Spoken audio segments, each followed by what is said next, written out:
All right, for this video, I wanted to take a look at a monitor world setup. So I thought we'd take a look at things back here, like how the signal splits between front of house and the monitor world. And everything hits the monitor world's console first. So let's get with CJ and Elijah here and take a look at things. Yeah, come over here, Eli. Okay.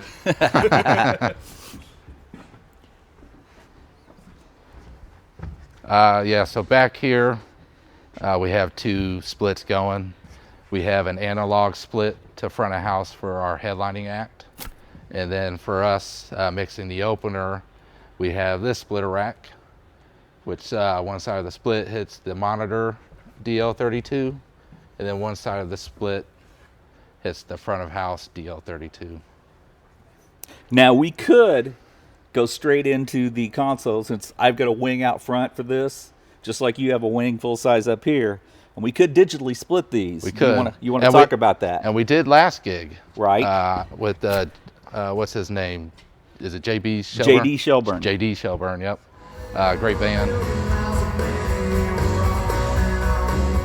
Yeah, so basically we use this, and my desk took A, and your desk took B, and basically the monitor desk had control of the preamps, and then front of house used trim. And I guess we should mention, if people don't know, the wing full size only has what? Doesn't 8 have local inputs. Doesn't have a ton of local I/O. It's, I think 8x8 if I'm not mistaken. Then you get some 1/4 inch inputs and outputs as well. So you almost have to have the DL32 or something of that nature. If you're doing a full band, for sure. If you're doing acoustic act, you can get by with 8 inputs, I would think. All right, and then the outputs are also then, when we do it like this, on the DL32. And of course you also could still use these outputs as well. Yeah. We're not limited, just because Yeah. we're using the DL32, we're not limited to those outputs. We can also use the outputs on here. So with this setup, I could do 16 plus 8 mono mixes, or I could do stereo mixes with all those. But just having that many physical outputs makes it more flexible. All right, that makes sense.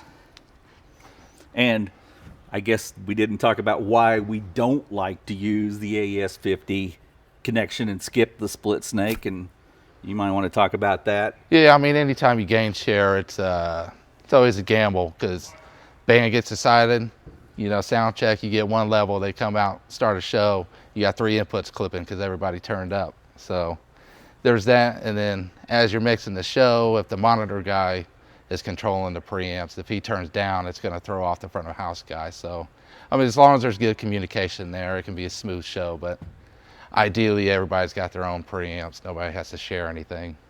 Yeah, and then also I want to throw in, like, when there's shared preamps like that, during the sound check, you kind of have to wait a little bit, wait a beat before I can take gains at front of house. That too, whereas, yeah. you know, I could be setting gains while you're setting gains, because it doesn't matter when they're not shared. And then the other thing with shared gains is it's easier if the engineers understand what's going on in there. But like if you went into a situation with a guest engineer who doesn't understand it or hasn't worked on the consoles, they're lost. You know, and they may start messing with gains and not understand the trim and the concept. It could change your workflow for sure. Yeah. And then that really throws a monkey wrench into things, and then Absolutely. they think something's wrong, and nothing's actually wrong. It's just operator error. But hey, that what do you channel's do? going up and down. Yeah. Sorry, I'm setting the gain. Yeah. My Or bad. it's your guy. Yeah. You know, your guy's changing What's things. he doing over there? Yeah. So as we talk about this, every line on stage has to hit the splitter, the analog splitter, to get to the monitor console and to get back to front of house. If it doesn't need to get to front of house, it doesn't have to hit the splitter. But to get to front of house and the monitor console, it has to hit the splitter. Now that's the input side of things. But then we also have the outputs that we were talking about, which there's the local outputs on the consoles. In this case, there's 8 locals here that could be used. Then there's that 16 on the DL32 down here. Yes, sir. All right, so in that case, and let's just say we're using 16 of those Yeah. at a given show. Those then are what feed your individual mixes. Yep, to what each band member, or maybe there's a tech backstage that needs a mix and needs to hear something, like guitar tech or somebody. So it could be ears, Could be ears, could be monitors. wedges. Yeah, it could be wedges, could be a drum sub, could be side fills. And each XLR is a mono out. There's a mono out, yep. So for stereo, it's going to take 2. Yeah. You know? So if mix 1 with stereo, it'd be out 1 and 2, for example. Yep. Left, right. Just because it's mix 1, it still needs Still both 1 needs and 2 2 outputs, for the yep. outputs. Yep. Yep, and so for this show, we're gonna have 1 monitor mix. So I'll probably just keep this closed. For solo acoustic, I For guess solo we should acoustic, say. and I'll just take his output, output 1 on the stage rack, and we'll be using a powered wedge for him, and maybe a pair. So, but we'll send 1 XLR down across the front of the stage, and we'll hit a wedge, and then if he wants 2 wedges, we'll just daisy chain that wedge into the next one. And I should mention, we're still roughly set up from the JB Shelburne show, and that's why we've got the extra stuff here. Yep. So, yeah. And we have for the headliner, let's come around to the other side.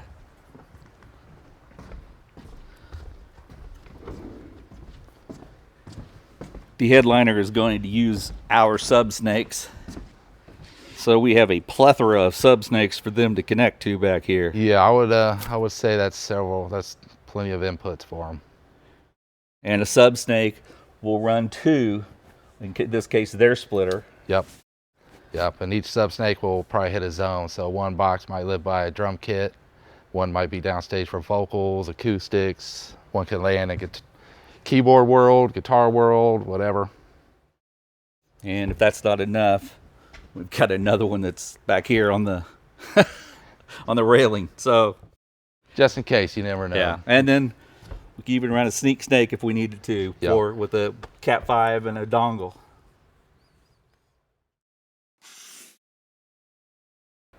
So a lot of shows, front of house and monitors will have some sort of shout box set up, so we can talk to each other throughout the day or during the show.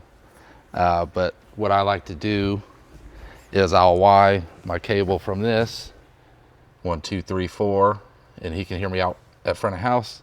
But I wire my microphone into the console, so I can use it as a talkback mic to the band as well. Are you using a local input for that?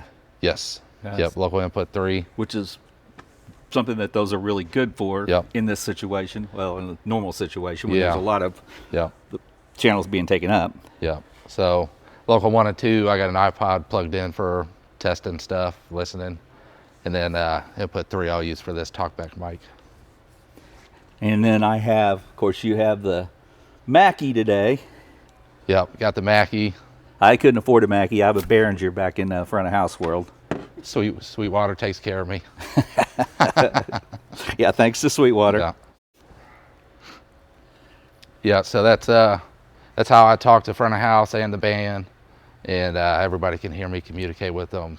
If something goes wrong, whatever. And then while we're talking about that, you have a listening wedge, which is basically Yep. just another mix, Yep. essentially, and you can hear what is going on stage Yep. So in any artist mix. yeah, so I'll send my cue output to my cue wedge, and as I mix a wedge on stage, I'll solo their mix and push stuff up, and I'll listen to it as I make the change.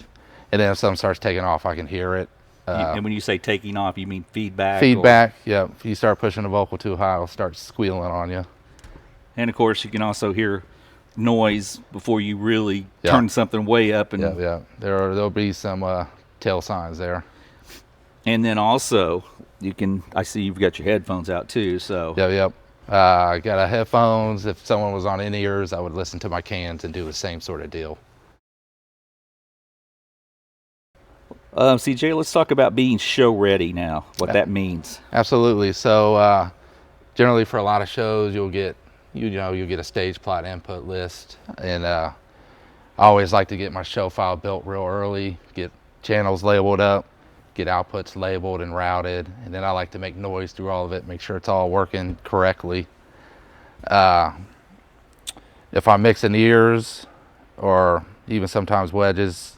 I'll try to have a couple reverbs ready, and I just do anything I can before the band shows up. So when they're set up and ready for sound check, it's just bang, bang, bang, one thing to the next. If they ask for something, it's right there, it's ready to go. Get all your inputs labeled up. If you know you got a vocal channel and you're gonna high pass it, just have it engaged already. Start on a conservative side and then listen to it as they start line checking. But you can have that stuff ready. If you got drums, you can have gates on and just pulled back and ready to go. So once he starts hitting the tom, you can dial it in. Let's talk about the, we use the tester over there, the line tester, to send pink down the... Yep. That's one of the things we use, Yep. or I do. Yep. So we'll use this to test lines. So when we get our subsnake out for our opening band, we'll punch this into input 1, make sure acoustic guitar is showing up in acoustic guitar. Hit channel 2, make sure channel 2, our vocal channel, lands in vocal channel on our desk. And then it'll confirm all the lines are good on that subsnake. And I could do the same at front of house while you're doing that, so I Yeah. know we're both hitting Yeah. our channels in the order And they should be. And the good thing about doing that is when your artist shows up and you got a microphone plugged in, the only two things that could be bad is your mic cable or mic. So that it just limits your troubleshooting. yep, because you already know by Yep. that, Yep. that was good. And that case is the 3D print by me, by the way. Nice case. Okay, and besides the physical, or besides the digital things and labeling the channels and all that, you guys also, you know, generally label the subsnakes with whatever the lines are going to be too. Yep, so we'll have all the subsnakes labeled, all the channels on our desk labeled, and everything should match up. And then, like our tester we were just talking about, we'll go through each channel, confirm each channel is what it is, and that it's patched right. And then that works until somebody says, "Oh, you got the old stage plot." Yep. They'll show up and be like, "Oh, you didn't get our 12-channel track rig in there?" No, sir, we did not. You don't have the tom mics I requested? How dare you? So when I'm mixing the show, whether it's front of house or monitors, I always like to have an input that's just pink noise. And what that allows me to do is I can send that noise through mixes and check my routing within the console, but I can also use it as a verification tool. If I have 10 mixes on stage, I'll have a guy stand at mix 1.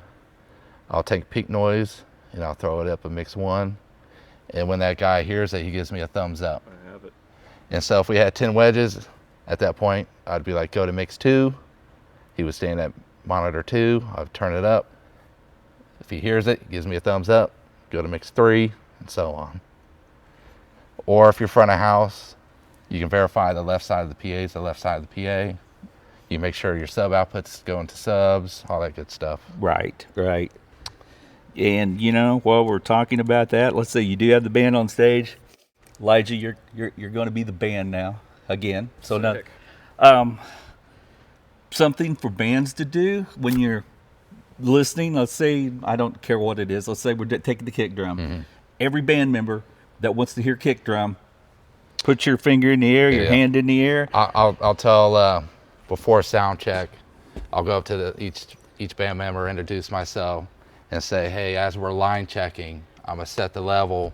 If you want that input in your mix, hold your hand up, and once you have enough, put your hand down. And then as we start going through songs, they might have you tweak it up or down just a little bit. But that's a good way to get a quick start to everybody's mixes. As you're line checking, you're sending stuff to mixes and getting levels started for them. Look across the stage, see who Yep. has their hand up, and you know Yep. who wants something. And it can't be any easier. You put your hand up if you want kick drum, you got enough, put it down. Yep. And I like to make eye contact with the guy I'm sending it to so nobody gets confused. Right. So if Yep. guitar player wants kick drum, I'm looking at guitar player and slowly pushing it up until he's got enough. That's another good point. I'm glad you said that. Yeah. Slowly. Slowly. Slowly. when you're dealing with wedges and in-ears, if something takes off real fast, you will make somebody very mad. Yep, you always Yeah. want to bring it up slowly and let them slowly hear it coming in. Yeah. Even if they say, I don't hear it, I don't hear it. Yeah. Are you changing it? Yeah. Bring it up a little slow Yeah. because And they'll hear it yeah. as you bring it up slow, not a big handful. Absolutely. If they say turn it up just a little bit, I'll take that as 3 dB. So I'll just push it up 3 dB. And usually that's enough. Sometimes they might want a little bit more. Then they'll tell you split the difference, whatever. But Yeah. slow movements, small bumps, they tell you just a little bit, just give them a little bit. You don't have to give them a lot. Right. And you know, we talked Yeah. about this with monitors, just the same as front of house. Yeah. Signal flow, gain structure, those two things are just always important. When mixing monitors, you got a real loud mix on stage and your singer just wants more and more and more. Sometimes you got to turn other stuff down, and that might make their vocals sound louder. Yep. So sometimes you have to take what they say into consideration and think what might be the best move to achieve that. Yep. And the knowledge of your equipment, what's actually happening on stage. And what limits your speakers can handle. Yep. And all that stuff. You can't always, you know, there's always a practical limit to more. Yeah. You know, Yeah. eventually there is Yeah. no more. Yeah. Because it becomes a Yeah. problem. Yeah. A common thing mixing wedges, give me kick drum, and it's clipping your wedge. Start high passing that kick drum, maybe take out 80 hertz and under. Your wedges don't go that deep. They're not a sub. So take out that low end and you'd be surprised that you're not clipping your wedge anymore. Yeah. Yeah. Yep. And you know, that's the other thing. If you do want a lot of kick Yeah. in your drum, you know, your drum mix, Yeah. well, then you want a sub, or Yeah, you yeah. at least want a 15 back or there. a bigger you know. wedge that can handle the, Yep. the low end. But a So, sub, you know, a drum box, it's got some actual oomph to it. if you want to feel it, get a drum sub. or a throne shaker type Yeah. setup. Drum I thumper. have one of those. Yeah. I think your favorite drummer has one too, but we'll talk about that later. That's Phil Collins. Disappointed. And yeah, for myself, when I'm doing monitors, the cleaner I can keep my work area, the happier I'll be. And I always say a clean stage is a happy stage. Wonder who put all that video stuff up here. Yeah, somebody cluttered up my world, but it's cool. He's a nice guy. We're not going to worry about it right now. And he 3D printed you a little box He there. did print me a little box, and he also writes my checks, so that helps a lot. So speaking of keeping a stage clean, obviously once you start wiring up everything, there's tons of cables. So some tricks you can do, take all your excess cable and hide it underneath cases, and it just cleans up the floor a lot. Something else, start at the amplifier with your speaker cable runs, so Yeah. you don't end up with all the ends and excess Yeah. of the speaker cables at the amplifier. Yep. So as you come back here, you'll see all of our excess cables been hidden underneath the rack somewhere, other than that big chunk of, That's just not connected yet. yeah. So the cleaner you can keep it, the better. And the cleaner you can keep it, I think the easier it makes it troubleshoot things. And hopefully you don't have to troubleshoot Yeah. anything. But if you do, If you're troubleshooting and it's spaghetti, you're going to have a hard time. Especially when it's showtime and something's not working, and then you got to troubleshoot in the dark and it's a mess. It's tough. and you even have to find your flashlight. Yeah, you got to get can't a even- flashlight out. Yeah. Yeah, it's a hassle. And of course, you know, cable paths. Always try to have nice, clean cable paths, not just cables anywhere. Yep. The shortest path to a wedge or Yeah. a microphone is not necessarily the best path. Yep. So usually you'll have a couple paths on a stage and you try to keep everything together. Upstage and a downstage path. Yep. And then for the opener, You might have gotta a do that mid again, stage yeah. and a down stage. Yep. Yep. And if you look here, we have power ready to go for tomorrow. We'll throw one power wedged up, maybe two, and then there's power if he has a pedal board. But he's acoustic, so he probably won't have a pedal board. Of course, you never know. He could. I mean, He very even well if it's could. not a pedal board, Yeah. he might have some kind of an acoustic guitar preamp. He might have a thing, fan, so preamp. Yeah. it's too bad we couldn't have the LD focus a Leco on that. That'd for be us. great. That'd be great. But you know, lighting guys are usually a little slow to the beat. That's true. That's true. That's why they don't do sound. I mean, look here. Our PA is ready to go. Yeah, And look at this. been down all day. What's he doing? Yep. I think he's stuck in programming. And these two lights over here. What's going on with that? Make it make sense. I'm just going to cut in here for a second to say that a few days after this was recorded, I had to put on my LD hat for the Don Felder show.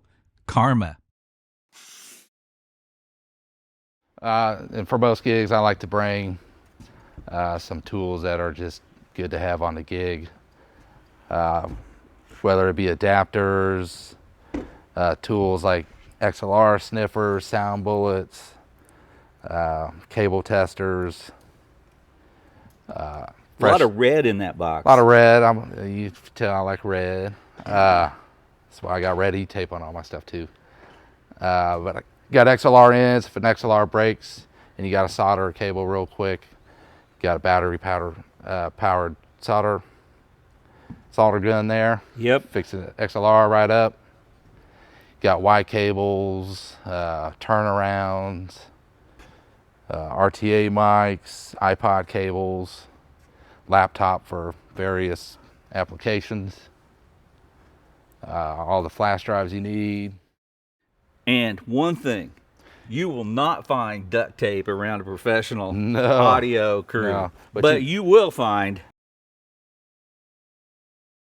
You will find some WD-40, and I feel like Andre the Giant holding this can, but gotta have some of this around. Spray my knees with it. Yeah.